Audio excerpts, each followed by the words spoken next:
The magic trick is that as you add structure to your week, it adds a way of doing structure without adding to your to-do list of what you're going to do every single day.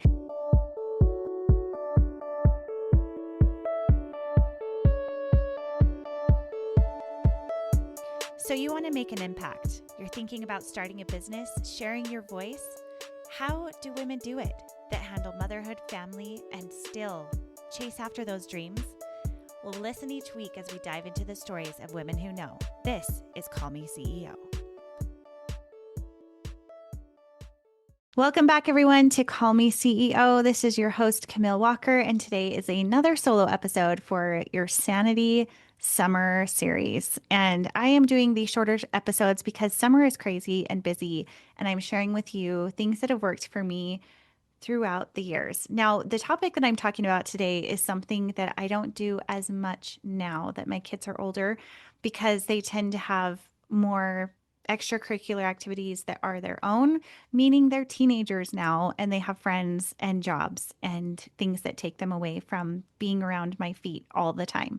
However, this is still a theme idea that could work for children of any age, or if you're looking for a little more structure or ideas to mix up the monotony of your everyday in the summer. Now, some of you have kids who are in daycare, so this may or may not apply to you depending on how much time you want to devote to this idea. But essentially, the idea of theming your days in the summer is so that your kids and you have an idea of the activities that you'll do during the week. So I'm going to give you a rundown of some ideas that have worked for me in the past and also to give you a variation of these ideas as you can adapt them to work for you. But what we are doing this for is because your children, if they are anything like mine, will ask, what are we doing today or the night before? What are we doing tomorrow? Tell me what's happening tomorrow. That's a question I still get every single day. So while you're half asleep, clutching your coffee or holding on to that Diet Coke, let's talk like friends and tell you about how this has worked for me because kids, when they know what to expect, they don't have to think so hard. They don't ask you over and over of what is going to be happening. And that, my friend, is a true summer fix for bringing you some sanity. So let's break down this idea. The magic trick is that as you add structure to your week, it adds a way of doing structure without adding to your to-do list of what you're going to do every single day. Last week, if you missed it, we talked about how to handle screen time. We talked a little bit about chores and zones. That's going to be on its own separate episode of talking about chores in the home. But for this, we're talking more about how to incorporate the fun. So this is something that you can encourage your kids or get them excited about doing the things after you get the to-dos around the house done. One idea for theming your days is to make it something that is something you can do together. So let's just go through some ideas. I'd love to hear if, as you're thinking or listening to these ideas, if you have other ideas you'd like to share, please feel free to DM them to me at Call Me CEO Podcast on Instagram or at CamilleWalker.co. You can reach me either way. But with theming their days, it will help them to come up with more creative ways to connect with you or to use their imaginations. So let's starting with Monday. So one thing I like to do is make it an alliteration. So for example, it would be something like make it Monday, try it Tuesday, water Wednesday, thoughtful Thursday, and friend Friday. Another idea for Friday could be a free for all Friday, or in our family, we've done movie Fridays. So whatever that looks like for you, you can kind of adapt it to what you think. So let's talk about Make It Monday. So Make It Monday could look like this. This could be a day that you do crafts, baking, or building projects. Maybe you have Lego fans in your house. We definitely do. Bring out those pieces of puzzles or pieces of Legos and make something. If you allow your children to create on their own time, it can be a really fun way to see their imagination go wild and see what they come up with, even if it's just with a duct tape wallet or a batch of cookies. One of a really fun idea that I've done in the past, and I even just did this a few weeks ago, we had a big box that was shipped to us, and I gave it to my son and said, this is yours, make it your own. And I gave him crayons and markers, and he got in there and treated it like a car, all sorts of different things. I don't even know what he did with it, but he had a good, I don't know, week with this box. And it's interesting when you give kids just a couple ideas and let them run with it, what they'll actually come up with. So, Make It Monday could be interpreted a lot of different ways. And if that's something that you think would work for you, definitely give that a try. Another alliteration on Monday could be Movie Monday or Munchy Monday, maybe where you go try something new to eat from the store or a restaurant or something. But make it fun and think about your kids' ages and what would work for them. Hey, moms, if you feel like life is a nonstop juggling act, school drop offs, business calls, meal prep, trying to find a single moment for yourself, I've got something for you. First, you need to sign up for my newsletter. It is free. I always include the episodes, what's upcoming, what is the takeaway from that week, and I will include a free recipe, as well as sometimes activities that have to do with the upcoming events happening in today's world. But I have the Mom Balance Playbook for free. It is a simple, practical guide to managing the mayhem of mom life so you can finally stop feeling like you're dropping the ball. It's time to bring more balance, joy, and structure into your home without the burnout. And the best part, it is totally free. Head to CamilleWalker.co to grab your free copy now, or grab it from the link below in the show notes. Okay, so for the next one is Try It Tuesday. Explore something new, a park, a food, a board game, or a skill. The novelty keeps them engaged and curious. One thing that I did when my kids were younger is I actually searched parks in my area that we didn't live directly around. It was a little bit more of a drive, but we got to explore new parks around us.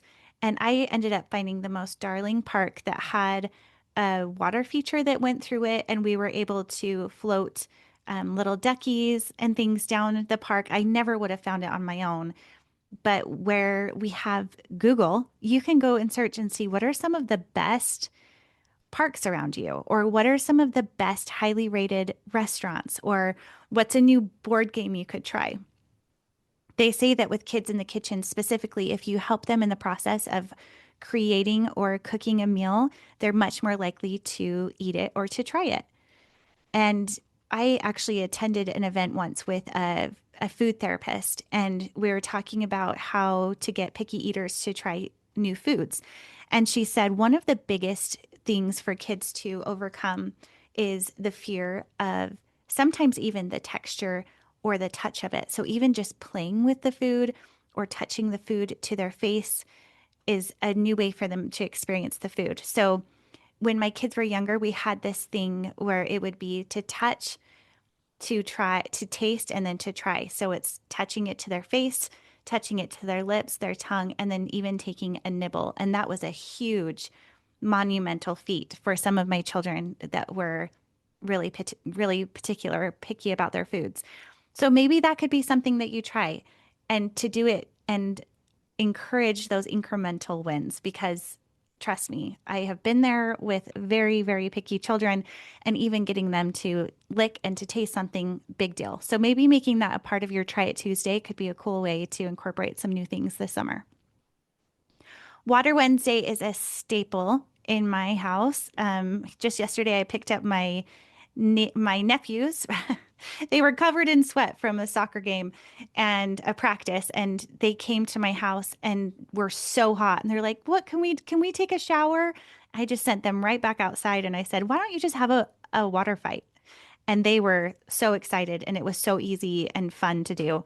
Other ideas for Water Wednesday could be sprinklers, water balloons, splash pads, even a long bubble bath. Anything that involves water is a hit, and it keeps them cool. For sure, one of my favorites was splash pads when my kids were little, because you can have multiple kids in one place and not have to worry about anyone drowning, which is always win. Thoughtful Thursday is the next idea. This is something that could encourage kindness. So, writing letters, making cards for grandparents, or helping a neighbor. It's a reset day that feels good. You could even include baking or something like that, where you could bake cookies or have something new for the kids to try. And this is also a really fun way to have your kids looking outside of themselves. It could also be something that you could do to encourage other ideas of service if you want to help them with pulling weeds or gathering food for a local food shelter. Free for All Friday is a fun one. This is where you let them choose. It could be movie nights, late nights, pajamas till 2 p.m. This is a no pressure day where everyone chills. For us, Friend Friday was a really good one to encourage because my kids tend to stick to themselves in the house. And so I would ask them ahead of time, who is someone that you would want to see, or me to make a special effort to see if we could set up a play date with. So Friday, make it special, make it fun, make it easy. The beauty here, it's totally flexible. You can skip a day, change a theme, make it your own. The goal is to reduce the daily decision fatigue. So, if you can get together with your kids and come up with the ideas or themes that they're excited about, that's even better. And then put the weekly chart on the fridge so it gives the kids a sense of ownership of what it is that you're doing and what the theme is for the day. So, in conclusion, you don't have to entertain your kids 24/7. I think that's one of the biggest mistakes I ever did, was thinking that their entertainment and pleasure was completely up to me, because I think that when our kids are given the opportunity to be bored, they are better at figuring it out on their own. I tell them it's like flexing a muscle or growing a muscle. Sometimes when they're bored, it feels awkward or hard, but when you give them the chance to flex that muscle and to be bored and figure it out, it's amazing what their little minds can come up with. If you have any ideas or things you want to share, make sure to reach out to me at Call Me CEO Podcast on Instagram, and make sure that you are tuning in every week, listening to inspiring stories for moms. I have a summit coming up this early September called Mom in Mind, where we're going to be sharing a whole bunch of guest speakers talking about how they are managing both home and family. And I am also going to be opening up the doors for my CEO mastermind. So make sure to stay tuned for that. I hope you have a wonderful summer. If you want more resources around this, make sure to check the link below, and I will give you more details on how to connect with me online. Thank you for tuning in, and we will see you next time. Hey CEOs, thank you so much for spending your time with me. If you found this episode inspiring or helpful, please let me know in a comment and a 5-star review. You could have the chance of being a featured review on an upcoming episode. Continue the conversation on Instagram at Call Me CEO Podcast. And remember, you are the boss.